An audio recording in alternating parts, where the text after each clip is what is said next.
There you guys, what's going on? Jetpan here again. Auto Celiacs on the screen. It's my Gneisenau build. And mod selection. Note slot 1 secondary mod. You get 8 km secondaries on this.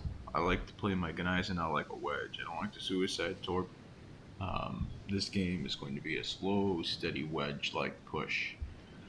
Bowen Gneisenau is very tough to basically fight against. It's very tanky. If you keep those front two guns, act like you don't have a rear turret, you can be pretty tough to play against.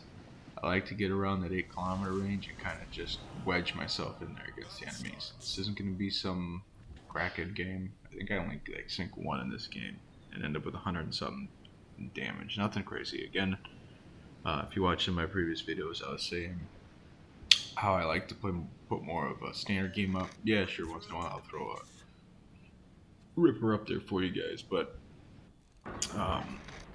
this game is not going to be one of those, just say. So, Gneisenau, a lot of issues, a lot of complaints with main gun accuracy. My 2 inspirations on here are obviously Hipper for the secondary range, boosted out to 8 km, and Cunningham. I've gone back and forth with who I should put on here, if it should be Cunningham or JoJo. I like them both.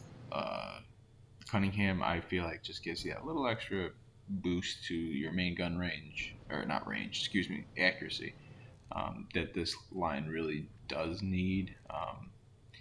I've gone back and forth because I've also thought along the lines of I have 4 or 6, you know, same thing. This is my same setup for the Bismarck, and before the Bismarck got the buff, it's my most played ship, you know. But I used to always think of along the lines of, you know, as long as one of those shells hit, I want the most AP pen as possible, right? And I wanted to do the most damage, so I'd get 1 standard pen and 1 over pen for 5k from distance all the time. And I've kind of gone away from that slightly toward Cunningham, because I just think that the Cunningham build against, say, the Destroyer, etc., does give you a little bit better chance. Obviously there I whiffed on 6 shells, but, you know, I don't know, I'm a little bit more of a fan of hitting my target, and especially against cruisers it helps. You'll know the difference.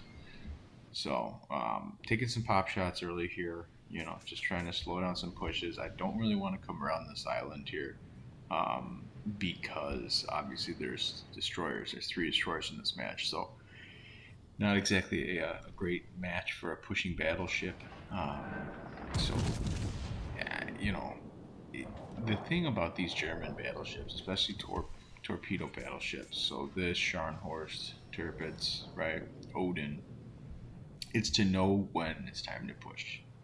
And that's kind of something you just have to develop with time and feel. And you can't say, well, at the 9-minute mark it's time to push. Okay, well, obviously not, you know, because what's happening in a 9-minute mark in one game might not be in another, right?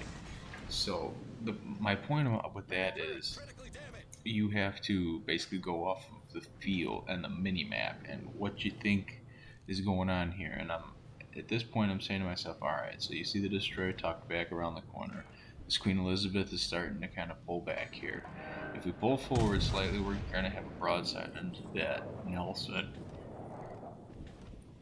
I'm well angled against that Fuso, so I'm thinking this is going to be the time to kind of creep forward a little bit and just kind of wedge my my nose in here, and then this Nelson is preoccupied. We'll get some shots on the Nelson. Okay, again, look at that shad, ricochet, ricochet, ricochet, ricochet. Right, those are Fuso shells. Those are higher caliber Fuso battleship shells. So I just want to keep mentioning this because I think it's important. There you see a 5k shot. You know, this ship is not designed with the idea and the intent to basically stay in the back and fight. So it has to be in the fight. It has to be closer to the front line, but at the same time, you can't just heave your ship at the enemy. Okay, and carriers are officially here. This video was put up on April 13th, 2021. Okay, the carriers came out yesterday. I will have some gameplay obviously coming out now that will highlight what changes the carriers have made and where we're going to be going from here in thinking. But I will just say this: the suicide push, suicide torps, the super aggressive battleship plays are going to draw the attention of the carriers, and you're going to be focus fired, and you're going to be aerial assaulted from the carriers. So the days of being able to push to the backline and suicide torp, while they're not gone, they're definitely going to be more few and far between. The big note that I've seen with the carriers is that people play much more passive. It's a much more passive game, which is not what this game needs. It needs more aggressive style play.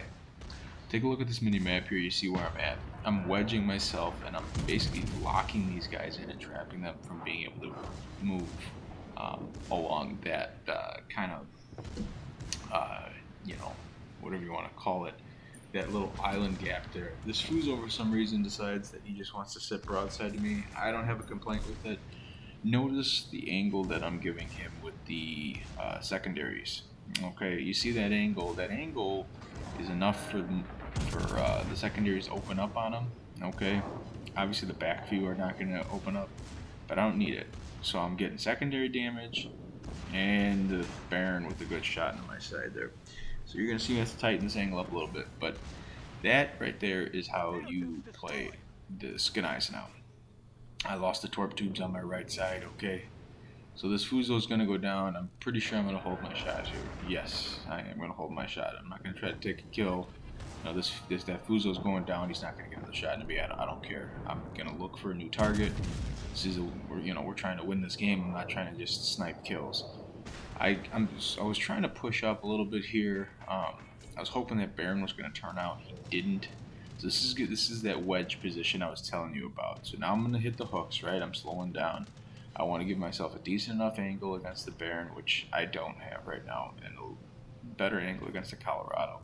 This is what I'm talking about and why I'm putting these games up. Okay, this is a great teaching moment for both sides here. Number one, I got a little too aggressive. Okay, I saw a slow Colorado, and I thought, all right, if I push him hard, I can maybe knock him out quick and then turn in and face the Baron. Well, the Baron wasn't going to let that happen. The Baron was paying attention. Okay, and from my standpoint, I played that badly. Okay, this Baron, if he would have recognized that he had me in a bad spot and that I couldn't really turn in the angle against him because I would then be giving it to my broadside to the 16-inch shelled Colorado, he could have punished me a lot more instead of putting one salvo into me and then, obviously turning away.